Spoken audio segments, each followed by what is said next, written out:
हाँ जी, तो हम लोग रैंक बूस्टर सीरीज का पार्ट 3 कर रहे हैं। जिन्होंने पहले के वीडियोस नहीं किए हैं पहले वो उनको कीजिएगा, क्योंकि आज के क्वेश्चन थोड़े से डिफिकल्ट होंगे कंपैरेटिवली और ये बढ़ता जाएगा आगे को। तो पहला क्वेश्चन देखिए जरा इसका, द स्टैंडर्ड रिडक्शन पोटेंशियल, यानी हमें क्या दे रखा है, एसआरपी दे रखा है, value of 3 metallic cation X Y Z दे रखी है और उनकी तीनों की हमें क्या दे रखी है, रिडक्शन पोटेंशियल की वैल्यू दे रखी है। Order of reducing power of corresponding metal, हमें उन मेटल को उनके किस पे लगाना है, रिड्यूसिंग पावर पे। ठीक है, ऑप्शन है हमारे सामने, हमें सिर्फ इनका रिड्यूसिंग पावर ढूंढना है। ठीक है, तो जिनको ये क्वेश्चन आता है वो लोग पॉज करके सॉल्व करें। ठीक है, सॉल्यूशन मैं यहाँ पे कर रही हूँ। तो हमारे पास क्या दे रखा है, रिड्यूसिंग पावर दे रखी है। तो रिड्यूसिंग पावर होती किसकी है, रिड्यूसिंग एजेंट की।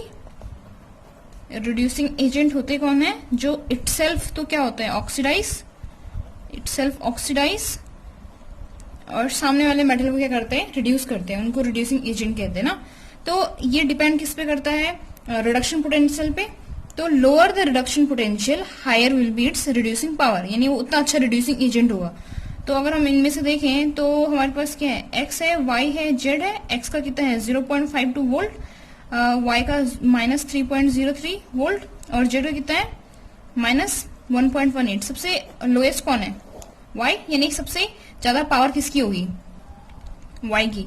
ठीक है, उसके बाद जेड की, फिर क्या होगी, एक्स की। क्लियर हुई बात। रिड्यूसिंग पावर जो होती है वो किस पे डिपेंड करती है, रिडक्शन पोटेंशियल पे, लेकिन इनवर्सली करती है। जितना ज्यादा रिडक्शन पोटेंशियल उतनी कम रिड्यूसिंग पावर होती है। तो आंसर हो जाएगा फर्स्ट वाला ए। ठीक है, नेक्स्ट क्वेश्चन देखिए, which stoichiometric defect increase the dielectric constant of solid. इनमें से कौन सा ऐसा स्टाइक्योमेट्रिक डिफेक्ट है जो डाइलेक्ट्रिक कांस्टेंट को इंक्रीज करता है। ठीक है, Schottky defect, Frenkel defect, metal excess defect, metal deficiency defect. तो बताइए।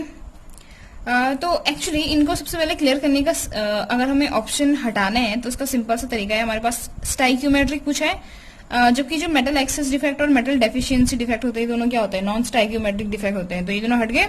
शॉर्ट की और फ्रैंकल, इनमें से कौन सा आंसर होगा। तो शॉर्ट के डिफेक्ट में क्या होता है, आयन का नंबर क्या होता है, डिक्रीज होता है ना। तो इसके कारण क्या होगा, डाइलेक्ट्रिक कांस्टेंट भी डिक्रीज होगा। जबकि फ्रैंकल में क्या होता है, जो फ्रैंकल डिफेक्ट होता है इसमें आयन क्या होता है, एंटर करते हैं, आयन एंटर करेंगे तो डाइलेक्ट्रिक कांस्टेंट क्या हो जाएगा, इंक्रीज हो जाएगा। ठीक है, इसका ऑपोजिट किसमें होता है, शॉर्ट की। ये भी याद रखने वाली चीज है कि शॉर्ट के डिफेक्ट में डाइलेक्ट्रिक कांस्टेंट क्या होता है, डिक्रीज होता है। यानी हमारे पास आंसर कौन सा हो गया, इंक्रीज पूछ रहा है तो फ्रैंकल डिफेक्ट। थर्ड क्वेश्चन में क्या दिया है, the pH of 0.1 molar solution of the following salt increase in order of. हमारे पास 4 सॉल्ट देखें, सॉल्ट नहीं, इसमें HCl एसिड है। तो इन चारों का हमें क्या लगाना है, पीएच का ऑर्डर बताना है। ठीक है, तो हमें इसको निकालेंगे कैसे, तो इसको ट्रिकी मेथड से करते हैं। जो लोग कर सकते हो खुद कर सकते हैं, पॉज करके वीडियो। तो देखिए NaCl, जैसे NaCl सॉल्ट है जो किससे मिलके बनता है, एसिड, और हमेशा सॉल्ट का फॉर्मेशन होता किससे है, एसिड प्लस बेस है ना। तो देखिए NaCl बनेगा NaOH प्लस HCl से, राइट। तो ये स्ट्रॉन्ग बेस है और ये स्ट्रॉन्ग एसिड है नहीं है। तो इन दोनों का जो मिक्सचर होगा क्या होगा, न्यूट्रल, यानी इसका पीएच अराउंड 7। ठीक है, ऐसी फिर क्या है, NH4Cl। NH4Cl का कितना होगा, NH4Cl किससे मिलकर बनेगा, NH4OH से और HCl से। अब जो ये NH4OH होता है ये होता है वीक बेस, और HCl क्या होगा, वीक बेस, और ये क्या होगा, स्ट्रॉन्ग एसिड। इन दोनों का मिक्सचर क्या बनेगा, एसिडिक होगा। ठीक है, फिर देखिए NaCN वैसे बनेगा NaOH प्लस HCN से। HCN जो होता है ये है वीक एसिड और NaOH क्या है, स्ट्रॉन्ग बेस। इन दोनों का मिक्सचर क्या होगा, बेसिक। फिर HCl, ये तो स्ट्रॉन्ग एसिड है, यानी खुद क्या होगा, एसिडिक होगा। तो हमें लगभग इनका पीएच अराउंड पता चल चुका है। ठीक है, इनका पीएच हमें लगभग पता चल चुका है, दिख रहा है ना। ठीक है, तो HCl जो है ये एसिडिक हो गया। तो सबसे ज्यादा पीएच किसका होता है, बेस का। तो सबसे अच्छा बेस कौन सा है, NaCl क्यों लिखा है मैंने, NaCN होगा, सॉरी NaCN होगा, NaCN, तभी तो इसका मिक्सचर NaOH प्लस HCN होगा। तो ये बेसिक हो रहा है, यानी सबसे ज्यादा किसका होगा, NaCN का। तो NaCN का वैसे ही दिख रहा है, NaCN एक ही उसमें है। फिर भी उसके बाद क्या होगा, जो न्यूट्रल होगा यानी NaCl, ठीक है। उसके बाद दो एसिडिक है, लेकिन इसमें ज्यादा एसिडिक कौन सा होगा, HCl, ठीक है, कंपेरेटिवली किसके, तो जितना ज्यादा एसिडिक उतना कम pH, तो HCl। तो आंसर में क्या कौन सा आ गया, बी। क्लियर है ना, सब दिख रहा है। सबसे आगे NaCN होगा, उसके बाद कौन सा होगा, NaCl, फिर क्या होगा NH4Cl, क्योंकि ये वीक एसिड है, वीक एसिड यानी मोर pH देन HCl, ठीक है। यानी आंसर कौन सा हो जाएगा, बी, थर्ड का बी। फोर्थ क्वेश्चन देखिए, which of the following species is most stable, इनमें से सबसे स्टेबल स्पीसीज कौन सी है।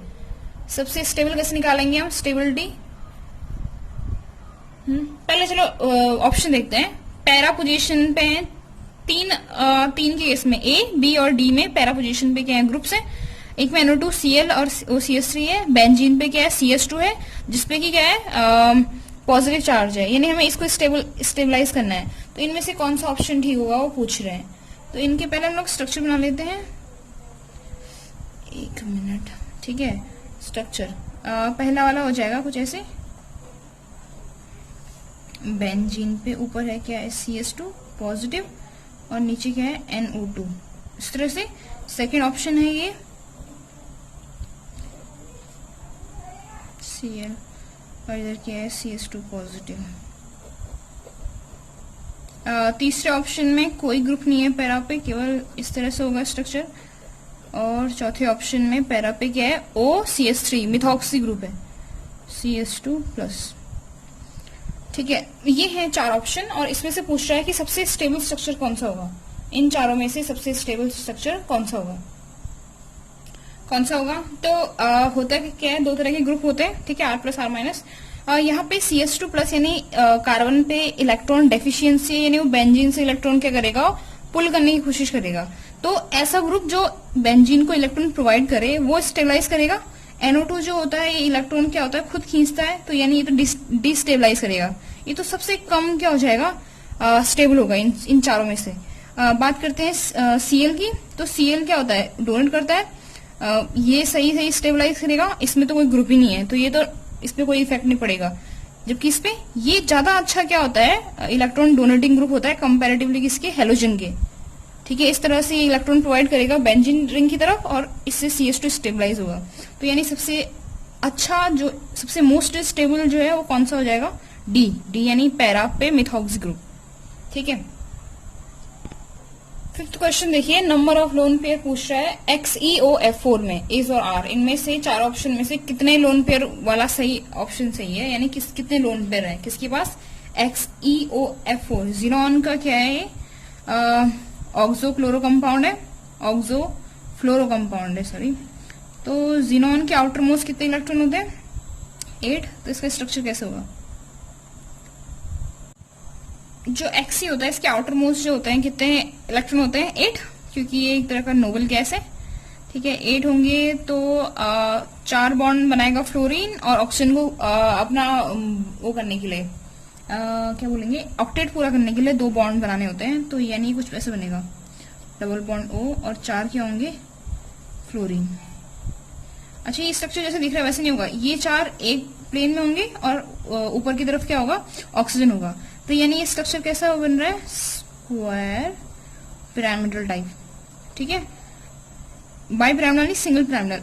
नीचे की तरफ क्या जाएगा, फिर कितने इलेक्ट्रॉन बच गए, 1 2 3 4 5 6 हो गए, 2 बचे, तो कुछ इस तरह का स्ट्रक्चर होगा, सिंगल यानी 1 लोन पेयर है इसमें, ठीक है। और इसका स्ट्रक्चर अगर हम देखें तो कैसा होगा, स्क्वायर पिरामिडल यानी 1। Option B is correct. Question number 6 देखिए, the correct set of quantum number for unpaired electron of chlorine atom is, यानी क्लोरीन के एटम के अनपेयर इलेक्ट्रॉन जो होगा उसमें से, उसके लिए हमें तीनों क्वांटम नंबर निकालने हैं, principal quantum number, azimuthal quantum number और मैग्नेटिक क्वांटम नंबर। उसकी तीनों वैल्यू बतानी है और कौन सा मैच कर रहा है वो आंसर बताना है, ठीक है। क्लोरीन का इलेक्ट्रॉनिक कॉन्फिगरेशन लिखना आता होगा, कितना होता है उसका एटॉमिक नंबर क्लोरीन का 17, तो ये क्या जगह 2 8 7, ठीक है। अगर हम इसको ऑर्बिटल्स की फॉर्म में लिखें तो ये कुछ ऐसा होता है 3p5 5 होते हैं पी में, ठीक है। तो अनपेयर कौन सा होगा? जहां तक पूरे पूरे ऑर्बिटल फिल हो जाते हैं यानी वो तो सारे क्या होंगे, पेयर्ड होंगे, यानी पी में ही पॉसिबिलिटी है। पी के अंदर कितने ऑर्बिट होते हैं? 3, 1 2 3 4 5। अनपेयर कौन सा है? ये वाला, ठीक है। तो इसके लिए पहले m की वैल्यू लिख देते हैं। m की वैल्यू p के लिए क्या होती है? मैग्नेटिक क्वांटम नंबर +1 0 -1, ठीक है। तो क्या हो जाएगी अनपेयर इलेक्ट्रॉन के लिए? या +1 0 -1, करेक्ट। तो ये तो ml की वैल्यू हो गई, ठीक है। और हमारे पास पहला जो होता है प्रिंसिपल क्वांटम नंबर, वो क्या होता है? ऑर्बिट क्या आएगा नंबर, यानी n तो हो जाएगा 3, p हो जाएगा कितना? 1, क्योंकि s p d f क्या होता है 0 1 2 3, तो p के लिए क्या होगा 1। ऑप्शन कौन सा हो जाएगा? c। n3 हो रहा है, l1 हो रहा है और m क्या हो रहा है? -1, ठीक हो गया। -1, ठीक है। Option C. 7th क्वेश्चन देखिए, which of the following is correct statement, यानी इनमें से करेक्ट स्टेटमेंट आपको बतानी है। पहला है डाई फ्लोरीन का, जो ये डाई एटॉमिक मॉलिक्यूल है फ्लोरीन का, F2 has higher dissociation energy than Cl2, या F has higher electron affinity than Cl, HF is stronger acid than HCl, boiling point increase down the group. इनमें से कौन सा ऑप्शन सही है? ठीक है, तो पहला देखिए, F2 has higher dissociation energy than Cl2, तो that's not correct. Actually Cl2 का डिसोसिएशन एनर्जी ज्यादा होती है, उसका रीजन आप लोग जानते होंगे। इसका रीजन F का स्मॉलर साइज होता है, ठीक है, जिसके कारण दोनों F एक दूसरे को रिपेल करते हैं, ठीक है। तो हमें ज्यादा एनर्जी तोड़ने में किसको लगती है? Cl2 को, कंपेरेटिवली F2 आसानी से टूट जाता है। F has higher electron affinity than Cl, same with this. Actually fluorine की इलेक्ट्रॉन निगेटिविटी तो ज्यादा होती है, लेकिन इलेक्ट्रॉन एफिनिटी किसकी ज्यादा होती है? Cl की, क्योंकि Cl का साइज थोड़ा बड़ा होता है, इसलिए इलेक्ट्रॉन को एक टाइम के बाद ज्यादा अच्छा अट्रैक्ट करता है। जैसे फ्लोरीन में क्या होता है, इलेक्ट्रॉन तेजी से अपनी तरफ खींचेगा, लेकिन जैसे वो बाउंड्री पे आ जाएगा इलेक्ट्रॉन, तो वो रिपल करके उसको क्या कर देगा? धक्का देगा, यानी अंदर नहीं आने देगा। लेकिन ऐसा क्लोरीन में नहीं होता है। क्यों? क्योंकि क्लोरीन का क्या होता है? साइज ज्यादा होता है। जैसे आप लोग जानते हैं कि फ्लोरीन के अंदर जो होते हैं वो 2 सेल आते हैं, कौन से? 2 7, जबकि क्लोरीन के अंदर क्या होते हैं? 3 सेल आते हैं, 2 8 7। तो 3 सेल आने के कारण क्लोरीन जो होता है उसका साइज लार्जर होता है, इसलिए उसकी इलेक्ट्रॉन एफिनिटी क्या होगी? ज्यादा अच्छी होगी फ्लोरीन के कंपेयर में, क्योंकि फ्लोरीन का स्मॉलर साइज। यानी ये दोनों स्टेटमेंट तो इनकरेक्ट है। HF is stronger acid than HCl। Actually इसमें लोगों को ऐसा लगता है कि HF की हायर इलेक्ट्रॉन निगेटिविटी डिफरेंस के कारण H+ और F- में आसानी से टूट जाएगा, और क्योंकि जितना ज्यादा आसानी से टूटेगा उतने ज्यादा H+ आयन होंगे, यानी ये अच्छा एसिड होना चाहिए, ठीक है। लेकिन ऑपोजिट होता है, HCl is better stronger acid. क्यों होता है? क्योंकि जब कोई भी कंपाउंड टूटता है तो उसका जो स्टेबिलिटी होती है वो किस पे डिपेंड करती है? उसकी रिजल्टेंट आयन पे, कि वो कितने स्टेबल है। तो जब HF टूटता है तो H+ और F- मिलेगा, जबकि HCl टूटेगा तो क्या मिलेगा? H+ और Cl-। तो Cl- जो होता है वो ज्यादा स्टेबल होता है F- से। तो HCl के कारण HCl का जब टूटना होता है तो ज्यादा स्टेबल प्रोडक्ट मिल रहे हैं कंपैरेटिवली किसके? HF के, इसलिए HCl ज्यादा स्ट्रॉन्गर एसिड होता है। क्योंकि ये रिएक्शन फेवरेबल होगी, ये रिएक्शन अनफेवरेबल होगी, क्योंकि इसका रिजल्ट अच्छा नहीं आ रहा है मिला के। तो यानी ऑब्वियसली ये ऑप्शन बचा है, तो यही होगा। वैसे भी बॉइलिंग पॉइंट क्या होता है? ग्रुप में नीचे जाने पे बढ़ता है, ठीक है। तो कौन सा सही है? Option D, option D. Question number 8 देखिए, hydrazobenzene can be obtained by reducing nitrobenzene with, यानी नाइट्रोबेंजीन को रिड्यूस करने पे इनमें से किसके साथ हम नाइट्रोबेंजीन को रिड्यूस करें कि हमें क्या मिल जाए? हाइड्रोएजोबेंजीन मिल जाए। तो पहले तो हाइड्रोएजोबेंजीन होता क्या है? हाइड्रोएजोबेंजीन का फॉर्मूला कुछ इस तरह से होता है,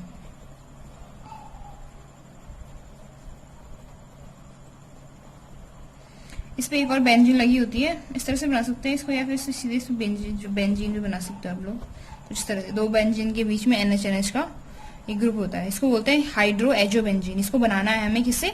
नाइट्रोबेंजीन से। नाइट्रोबेंजीन कैसे दिखता है?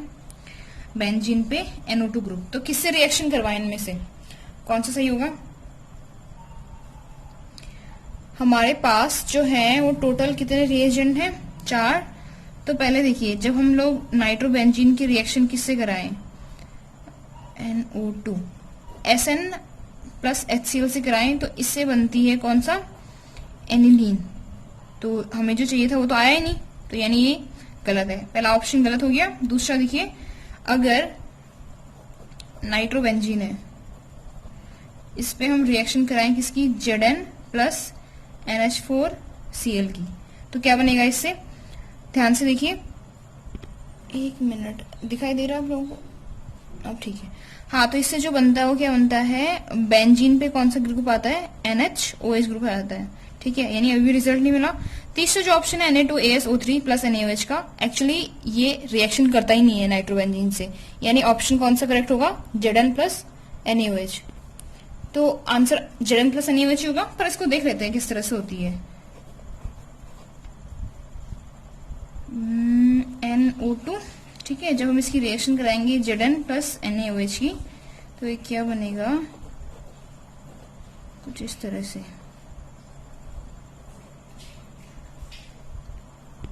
तो ये डाइमराइज कर जाता है, और डाइमराइज करके हमें जो प्रोडक्ट मिलता है वो क्या मिलता है, बेंजीन, इस पे कुछ इस तरह से, ठीक है।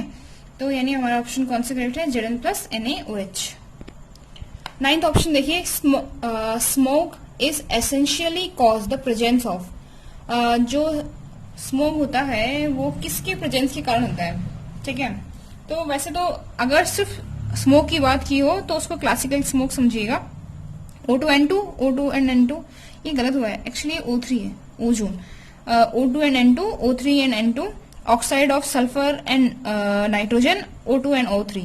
O3 क्या होता है, ओजोन, तो ये किसके कारण होता है, बताइए। तो आंसर क्या हो जाएगा इसका, oxide of sulphur and nitrogen, ज्यादातर फैक्ट्री वगैरह से या व्हीकल, ऑटोमोबाइल, उनसे जो निकलने वाली गैस होती है वो क्या होती है, स्मोक का रीजन होती है। तो एक्चुअली जो स्मोक होता है वो 2 टाइप के होते हैं, एक होता है क्लासिकल स्मोक और दूसरा क्या होता है, फोटो केमिकल स्मोक। दोनों में डिफरेंस क्या होता है, क्लासिकल स्मोक जो होता है वो यही ऑक्साइड के कारण होता है, लेकिन जो फोटोकेमिकल स्मोक होता है वो हाइड्रोजन, कार्बन या नाइट्रोजन मोनोऑक्साइड के कारण होता है, ठीक है। आप लोगों को ये याद रखना है, फोटोकेमिकल स्मोक जब पूछा जाएगा तो उसमें आगे से फोटोकेमिकल दिया होगा, लेकिन ऐसा स्मोक के केस में नहीं होगा, ठीक है।